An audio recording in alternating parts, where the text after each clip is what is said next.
terapias assistidas. Tudo isso no nosso programa de hoje, portanto não sai daí que daqui a pouquinho a gente tá de volta.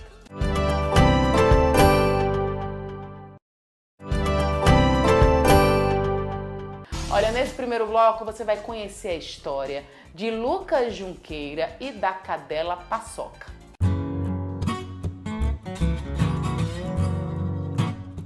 Olha, a terapia assistida por animais é um valioso instrumento no tratamento de doenças, no tratamento de pessoas hospitalizadas e até no apoio de pessoas com mobilidade reduzida. A gente vai falar agora com Lucas Junqueira, ele que está lá em São Paulo e tem a Paçoca já ali há 6 anos cuidando muito bem dele, não é isso, Lucas? Bem-vindo ao nosso Vida Saudável.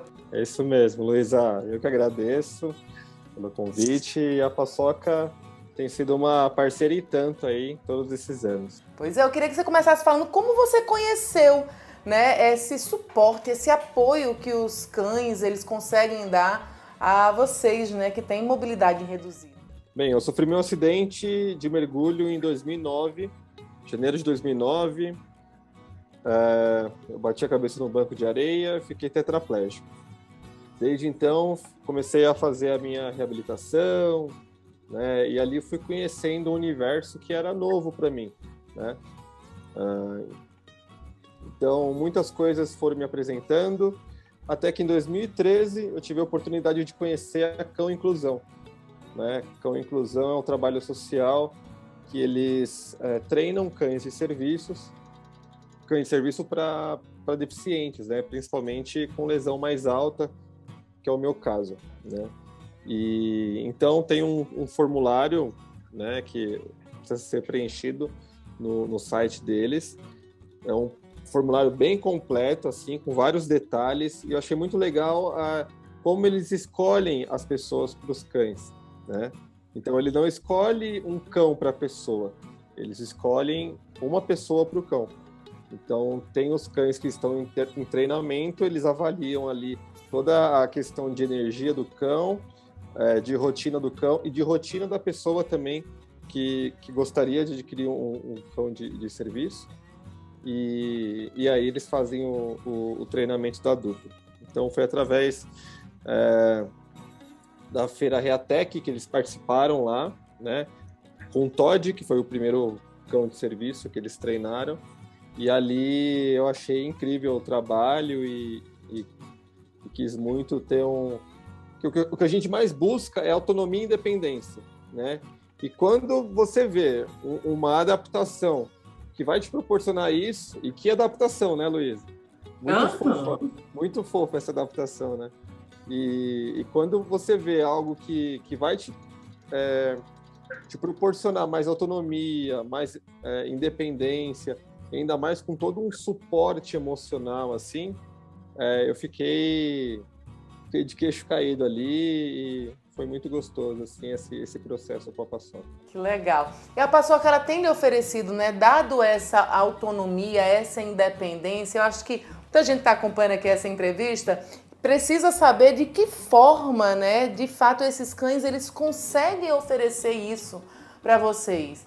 Isso depende muito de cada lesão. A minha lesão é uma lesão medular, nível cervical, então meu diagnóstico é tetraplegia. Mesmo que eu tenha alguns movimentos de braço, meu diagnóstico é ainda tetraplegia, porque do pescoço para baixo eu tenho muitos músculos comprometidos. Por exemplo, dedos. Eu não mexo nada de dedos, né? Eu não tenho movimento de pinça, não consigo segurar nada. Então, uma das coisas que ela me ajuda muito é quando cai alguma coisa no chão, né? Então, ela consegue pegar e me entregar. Ela apoia no meu colo e eu consigo pegar. E seja qualquer objeto, seja o celular, seja óculos de sol, qualquer objeto, ela tem a destreza, assim, e a sensibilidade de conseguir pegar sem danificar ali e me entregar. Então, essa é uma das ajudas que ela mais me oferece, assim, durante o dia a dia. Ela fica o tempo todo do meu lado, né? Muitas pessoas deixam o cão dentro de casa e vai trabalhar, né? A Paçoca, como é um cão de serviço, ela fica comigo o tempo todo. Eles precisam ser cães mais tranquilos, né? Eles não são agitados. Então, por exemplo, a Paçoca, ela frequentou a faculdade comigo. Eu estava cursando faculdade, ela ia comigo, ficava do meu lado, ficava deitadinha, não aprendeu nada porque dormia em todas as aulas, né? Só dormia, mas esse é um treinamento que é feito também, né? Para que o cão ele se sinta tranquilo na multidão. Então a Paçoca já foi para show comigo, para estádio, né? Para cinema, ela me acompanha em todo lugar. E é bom lembrar que isso não é um benefício, né, para o deficiente, isso é um direito, né? O cão de serviço, acompanhar o cadeirante, é um direito que ele tem em qualquer estabelecimento. É uma coisa que realmente deveria ser mais popularizada, que de fato esse direito chegasse a todo mundo. Mas fora com a inclusão, né, que faz isso gratuitamente, pelo menos aqui em Natal, a gente não encontrou nenhum tipo de instituição, nem doando muito menos e nem mesmo pagando assim para ter o serviço. Então, assim, o que eu quero colocar é que ainda precisa, é um serviço que ainda precisa ser popularizado, né, para que ele consiga chegar a todo mundo que precisa. Então você, assim, é um grande sortudo aí de ter essa parceria com a Paçoca. Sou muito privilegiado em ter tido essa oportunidade de conviver com a Paçoca aí durante esses anos, né, de ter sido escolhido. Concordo com você, isso é algo que está mudando, né? As pessoas conhecem muito cão-guia, tanto é que confundem muito a Paçoca com cão-guia, mas alguém tem que ser ponta de lança, né? Alguém tem que desbravar esse anonimato, assim. Então, eu sempre aproveito essas oportunidades para explicar para as pessoas, né, o que é um cão de serviço. Eu não sou deficiente visual, então por que eu teria um cão-guia, né? Então, sempre passar informação para frente, passar conhecimento. Muitas pessoas tentam interagir com a Paçoca, mesmo ela estando identificada com colete. E tem lá dizendo que não pode tocar, né? Tem vários tipos de colete, né? O da Paçoca tem esse, né, cão de assistência, não interagir, e mesmo assim as pessoas elas acabam interagindo com o cão, e daí eu tenho que parar, tenho que explicar o porquê não pode, né? Isso deveria ser divulgado em maiores redes, né? Inclusive, isso que está acontecendo aqui agora é um ótimo exemplo da gente conseguir multiplicar essa informação para que mais pessoas tenham acesso. Mas, enquanto isso não acontece, eu vou fazendo o trabalho de formiguinha aqui, não só eu, mas a Cão Inclusão, as próprias pessoas que trabalham com isso, vão tentando passar o máximo de informação possível para que as pessoas tenham esse conhecimento. Tem várias outras pequenas coisas que auxiliam bastante também. Uma delas é o apoio emocional, né? O apoio emocional, o animal ele tem muito disso do próprio afeto, né? Do próprio carinho, e você, inclusive na psicologia mesmo, você acariciar um cão, né? Isso acaba diminuindo mais a ansiedade, vai acalmando, então isso acaba sendo até terapêutico, né? E outra coisa também é a própria inclusão social, porque muitas pessoas, pelo fato do desconhecido, têm receio de chegar num cadeirante para conversar, né? E às vezes o próprio cadeirante tem receio de chegar em alguém para conversar também, né? Então, uma pessoa fica olhando para você e fala assim, poxa, né? Será que a pessoa quer conversar? Será que não quer? Então, com o cão ele quebra essa barreira, né? Então, acaba ajudando nessa inclusão, daí fica algo mais natural, quebra aquele primeiro gelo, então acaba sendo mais um fator que auxilia também na própria inclusão social. Lucas, é isso. Eu queria agradecer muito sua participação. Queria saber também se você tem redes sociais em que você compartilha o seu dia a dia com a Paçoca, e se tiver, deixa aqui com a gente para o pessoal que está assistindo essa entrevista possa, né, conhecer um pouco mais dessa parceria entre Lucas e a Paçoca. Minhas redes sociais, Instagram, lucasjunqueira.eu, e tem uma outra página também que é Lucas e Paçoca.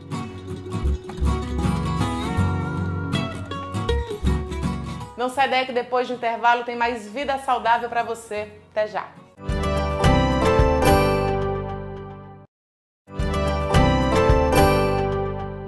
Nesse segundo bloco, a entrevista é com a psicóloga especialista em terapia assistida por animais, Miliana Galvão.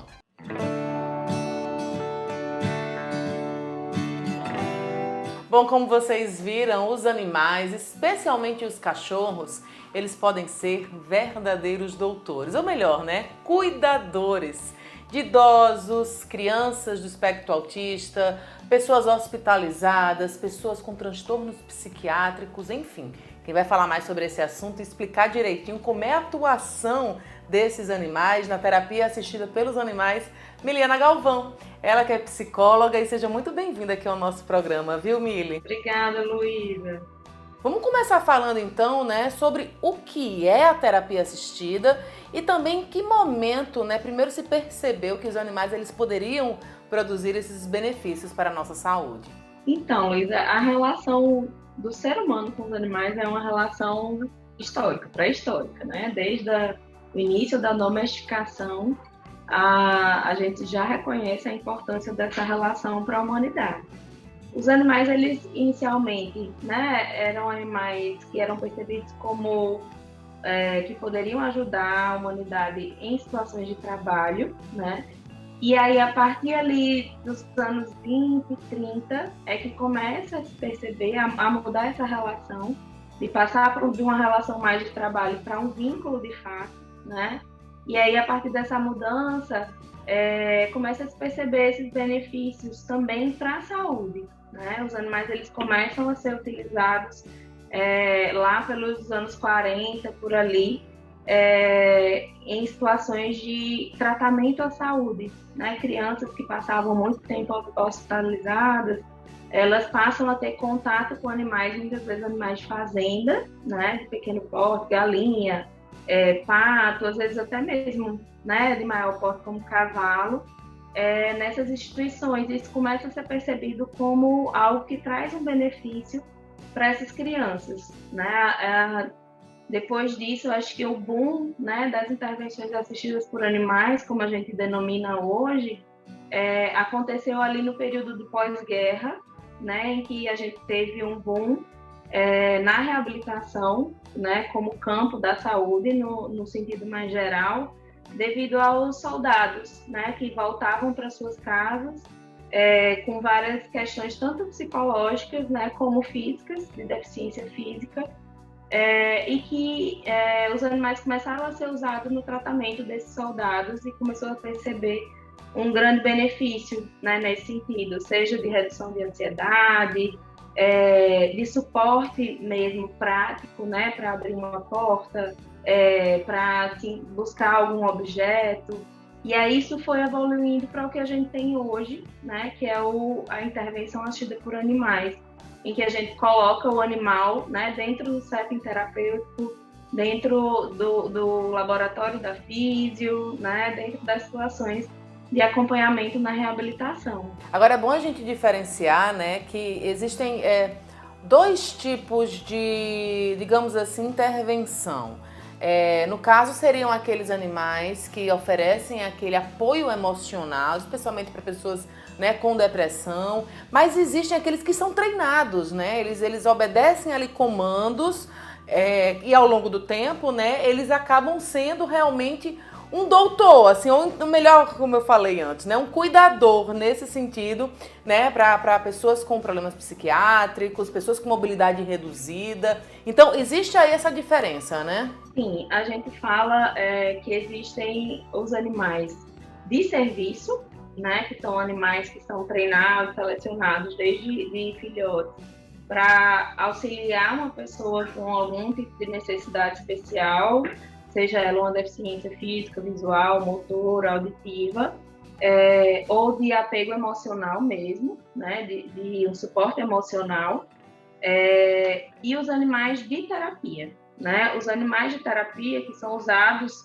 nas intervenções assistidas por animais, eles também precisam de treinamento, eles também precisam de cuidados especiais relacionados à higiene, saúde e a comportamento, né? A gente precisa de um protocolo específico para eles, mas eles geralmente são ou do terapeuta ou de um condutor, né, que entra no setting terapêutico com um planejamento de atividade para trabalhar junto com aquelas pessoas com deficiência. E aí a gente chama esses animais de animal de terapia, né? Ou um termo que hoje está mais em desuso, que é o coterapeuta, né? O animal coterapeuta.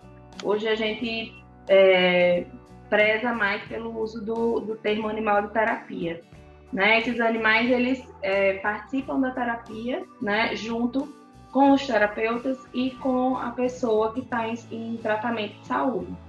Os animais de serviço, né, que são os cães-guias, os cães ouvintes, os cães que auxiliam pessoas com cadeira de rodas, os cães de serviço de pessoas com autismo, né, ou epilepsia. Hoje a gente já tem no Brasil, inclusive, alguns locais que fazem o treinamento, né, a seleção e o treinamento desses animais para que eles sejam posteriormente introduzidos às famílias. E passem, de fato, a conviver com aquela pessoa com a necessidade especial e ajudá-la nas situações do dia a dia. Eu acho mais legal, assim, né, que às vezes até a simples presença do animal, ela já consegue trazer aí mudanças, né, químicas no nosso cérebro, né? A gente já tem pesquisas que demonstram, né, o aumento de hormônios como ocitocina apenas pela presença do animal, apenas pelo olhar, olho no olho daquele animal, pelo toque, né, com a textura do pelo. Isso já ocasiona a liberação de serotonina, dopamina, ocitocina, e a gente tem pesquisas hoje que comprovam isso, né, e que causam uma sensação de bem-estar. Diminui situações de ansiedade, diminui questões, né, a possibilidade de desenvolvimento de questões cardiovasculares, né? Então, hoje a gente já tem ainda mais argumento para colocar esses animais em situação de tratamento em saúde, né? Para além do só o vínculo, né? De só ser uma coisa que a gente entende que é agradável, né? Tá com o animal, desde que faça sentido para aquela pessoa, para aquele paciente, né? Se relacionar com aquele animal. A gente já está, vamos dizer assim, no estágio além, né? A gente tem esse argumento e que ele é válido, é importante, né? Mas hoje a gente já tem dado também que demonstra a importância, né, e os benefícios que esses animais trazem para alguns tipos de acompanhamento em saúde. Além dos cavalos, além dos cachorros, algum outro animal consegue produzir esses efeitos na nossa saúde? Hoje a gente tem, vamos dizer assim, mais pesquisa produzida com cavalos e com cães, né? Mas a gente também tem trabalhos muito robustos e que a gente vê o resultado, né? E que, vamos dizer assim, ainda estão no processo de pesquisar isso cientificamente, né, de fato, para poder argumentar, mas que a gente tenha as intervenções assistidas que são assistidas por animais exóticos, né? Tem muitos grupos, principalmente no eixo ali Rio e São Paulo, que utilizam répteis, né, cobras, lagartos, insetos, para interagir, por exemplo, numa situação de educação ambiental com crianças, né, que faz parte também das intervenções assistidas, e que traz resultado, né, que trabalha questões de medos, trabalha questões de sensibilidade sensorial, né? Então a gente tem né, o cão que, vamos dizer assim, é quase uma unanimidade, mas a gente tem também animais outros, né, animais mais exóticos, como porquinho da Índia, coelhinho, que também participam dessas ações de intervenção e que também trazem resultados. Outra curiosidade, que eu não sei se eles têm a mesma, digamos, reação, né?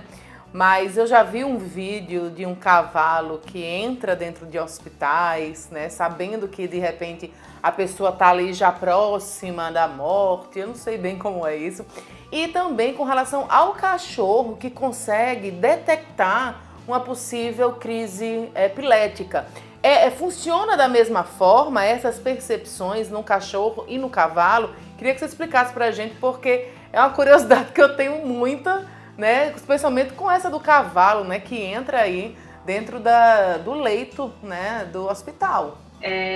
Como sendo espécies diferentes, né, acaba que a forma deles detectarem esse tipo de situação e de sutilezas, né, em uma situação como essa são diferentes, né, e por questões diferentes ambos conseguem perceber, né. O cachorro ele tem uma audição 40 vezes melhor que a nossa, ele tem uma percepção de rotina e de sutilezas de movimento, né, que muitas vezes ele percebe coisas antes, né, do que a gente consegue, assim como de percepção de mudanças muito sutis em termos do nosso cheiro, né, de como que a gente está se comportando ou do cheiro que a gente está exalando. Por exemplo, na situação do cão de suporte, né, a pessoas com epilepsia, ele consegue perceber que essa crise vem porque o seu olfato, né, ele tem um treinamento para reconhecer qual é o cheiro que aquela pessoa exala antes de ter uma crise, qual é o movimento que ela faz antes de ter uma crise. E aí ele consegue detectar, né, antes dessa crise acontecer, de fato, e consegue avisar para aquela pessoa, para ela se sentar, né, para ela não correr um risco de queda, por exemplo. No caso do cavalo que entra no hospital, cavalos são animais muito sensíveis, né? Eles são enormes, são animais de toneladas, mas que são animais que têm uma sensibilidade e percepção de ambiente muito grande. Então, esses animais eles precisam ser acostumados a muitos sons diferentes, a ambientes diferentes, a pessoas diferentes, a equipamentos muitas vezes, né? Porque se um animal chega num leito de hospital, tem uma série de equipamentos ali que são muito diferentes e que podem assustá-los. Então, para um animal, comprar um cavalo, entrar no hospital, ele precisa ser muito desensibilizado para esse tipo de estímulo. Eu estou maravilhada com essas intervenções. E muito bom trazer aqui para o nosso programa. Eu queria agradecer a sua participação, explicando tudo isso para a gente de maneira tão didática.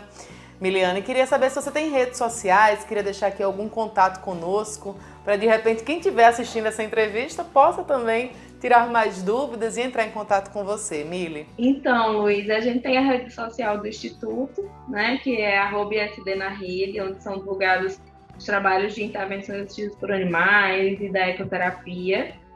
Eu tenho um projeto pessoal também de intervenção assistida por animais que se chama Ser com Bicho, né? Então é @ser, né, com bicho, onde a gente divulga também o trabalho com cãezinhos e com outros animais mais diferentes, né? Como um pouquinho da Índia e o coelhinho.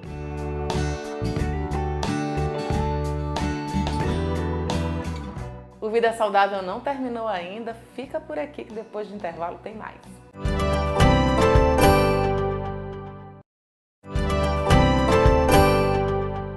Olha, nossa equipe encontrou uma ONG em São Paulo que realiza a formação, o treinamento desses animais que futuramente serão os cães de assistência.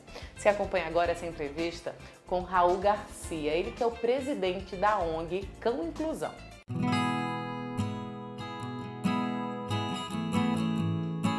A terapia assistida por animais, a chamada bichoterapia, está presente aqui no nosso país desde a década de 90.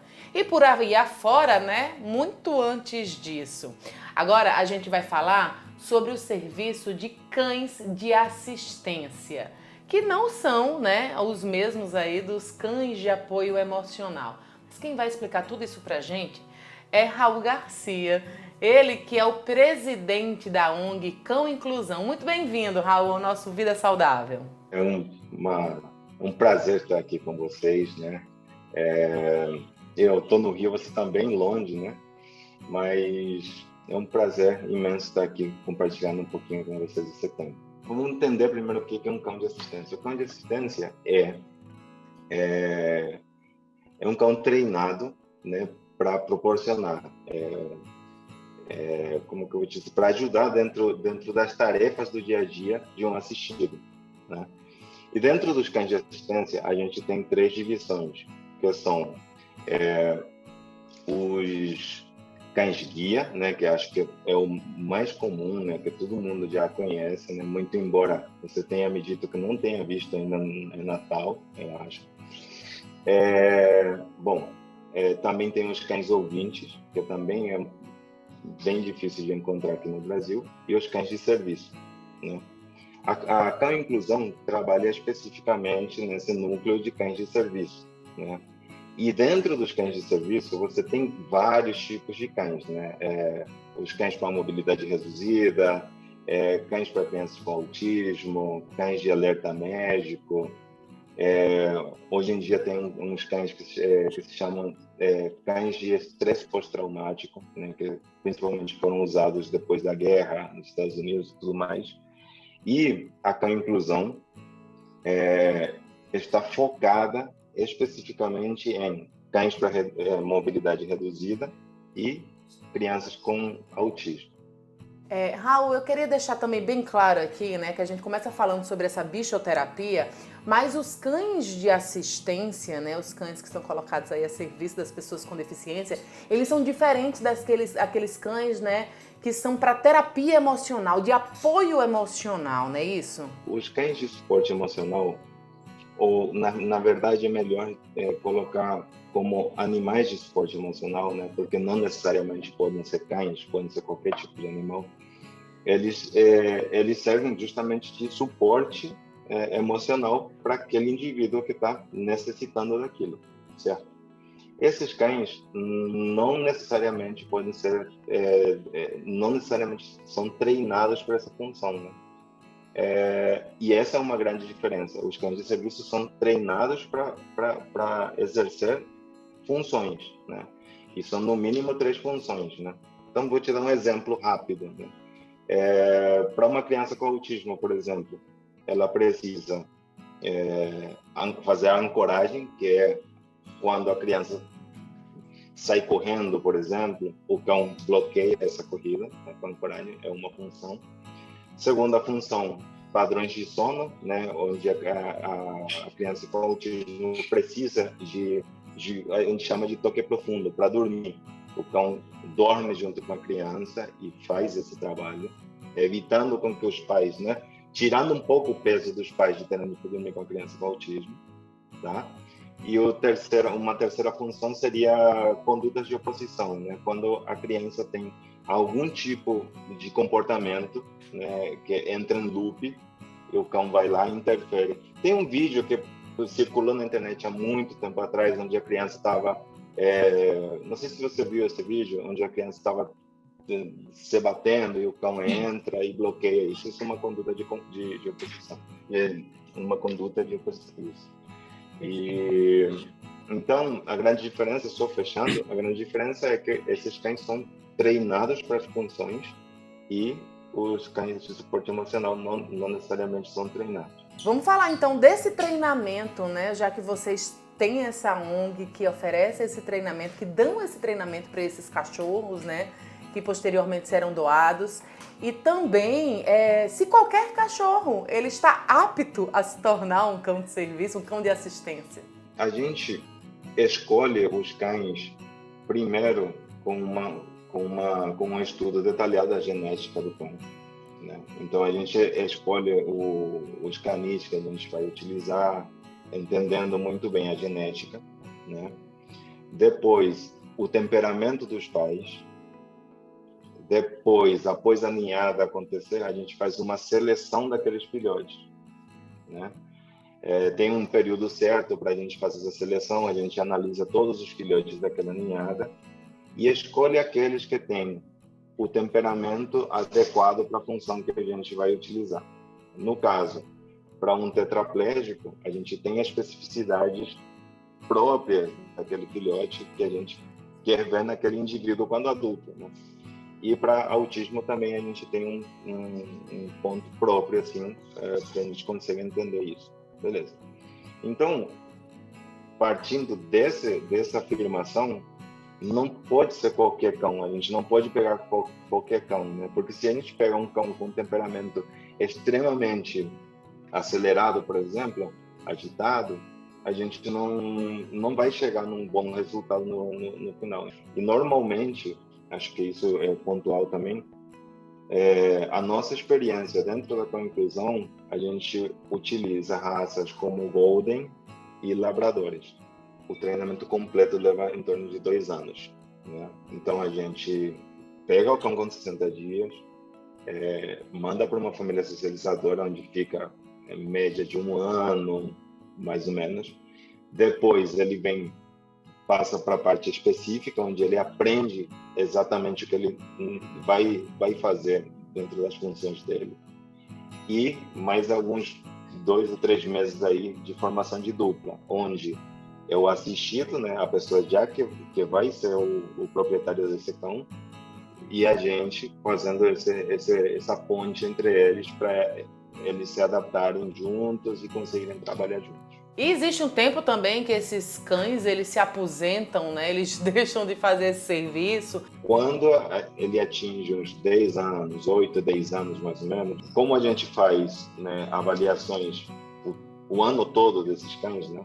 A gente sabe quando o cão, se a gente vê que o cão já não está sendo mais prazeroso aquilo para ele, a gente aposenta, beleza. Ao aposentar, existe a pergunta, né? Se a família quer ficar com esse cão. E antes dessa aposentadoria acontecer, já é pensado em uma substituição, né? De começar a preparar outro cão para essa pessoa, né? Caso também ele queira. Isso é feito através de entrevista, de um bate-papo com psicólogo e tudo mais, para ver se a gente vai, de fato, e com a equipe também, para ver se, de fato, essa substituição será necessária. Vamos por quê? Para a pessoa não seja mais necessário ter um cão. Então, a gente sempre avalia isso, constantemente. Como é que funciona o trabalho da ONG, né? Eu digo no sentido desse treinamento, de inscrição para as famílias que precisam, né, de um cão de assistência. Para você se enquadrar nessa fila de espera, né, para um cão, né, você precisa estar dentro do espectro autista até 8 anos de idade, ou seja, é para criança mesmo, e para parte de tetraplégico, mobilidade reduzida, acima de 18 anos. A gente tem uma ficha dentro do site, né, de cadastro, manda para a gente e ali entra na nossa base de dados, esperando a sua vez dentro da fila. Mas agora tem uma coisa importante sobre ao ponto que você colocou da dupla, né, de fato, né, não é a pessoa que escolhe o cão, e sim o cão que escolhe a pessoa. Por quê? Porque a gente conhece esse cão durante 2 anos. A gente sabe exatamente quais as características daquele cão. Então, a gente escolhe a família, né, perante uma avaliação, entrevistas e tudo mais, que tenha um perfil que esse cão em questão que vai se entregue consiga encaixar, né, com essa família, né? Um exemplo, uma família com uma criança com autismo e mais 2 crianças, uma brincadeira total dentro de casa, né? Eu não posso colocar um cão com um perfil muito pacífico, muito zen, paz e amor. Não posso, entendeu? Tem que colocar esse cão tem que ser um pouquinho mais, que gostar mais ainda das brincadeiras, né? Já para um tetraplégico, por exemplo, eu preciso de um cão mais zen, mais tranquilo. Queria então que você deixasse aqui o contato, as redes sociais da ONG, para o pessoal que está acompanhando a gente, possa entrar em contato com você, de repente aproveitar a sua expertise, né? E quem sabe virar um treinador e trazer para cá, para Natal, esse serviço tão importante. Hoje você pode entrar em contato com a gente pelo contato, depois a gente deixa escrito isso, contato@cãoinclusão.com.br, ou pelo Instagram também, @cãoinclusão.